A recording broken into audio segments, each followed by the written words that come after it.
So I was going to jump on here and do a Yankees trade deadline recap, and part of that was going to be what a great job they did shoring up the bullpen. And I was going to talk about what a great ad McMahon was, even though he was a couple days before the deadline. And then last night happened, and every single arm that they traded for at the deadline had a part in blowing the game. Now, let's be realistic here. It happens. Last night was kind of a weird, fluky, not in a making excuses for the team way, but just a fluky. I mean, it's the first time they've lost after scoring 12 runs, in like 20 years or whatever. But yeah, no, they blew it. Obviously, I don't think that's really a sign of things to come. But yeah, I couldn't really jump on without acknowledging that to talk about what a great job I think they did at the deadline. But everything I did say still stands, with the exception of David Bednar, because while I think he's a good reliever, I have personal beef with him because last year I drafted him on my fantasy team, and he shit the bed every other game. But I think he'll be good on the Yankees. And yeah, the main thing is that given the situation with Cole and Schmidt and with kind of the state of the starting rotation, this season I feel like, while I wouldn't call it a wash,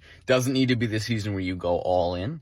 And I'm glad to see that Cashman didn't do that. The big ones that I was worried about were Jones, Ben Rice, Jason Dominguez, and Schlittler. And he hung on to all those guys. He didn't give up the farm. Bringing together like 7 guys within a week or two of the trade deadline, that's pretty good. And it's guys who are contributing. I mean, McMahon is a great ad on the other side of the infield. They also got Caballero from the Rays mid-game, which was just a weird moment there. But he'll be a guy who can play ahead of Volpe in the lineup. So Boone is now not stuck playing Volpe at shortstop if it gets to that point.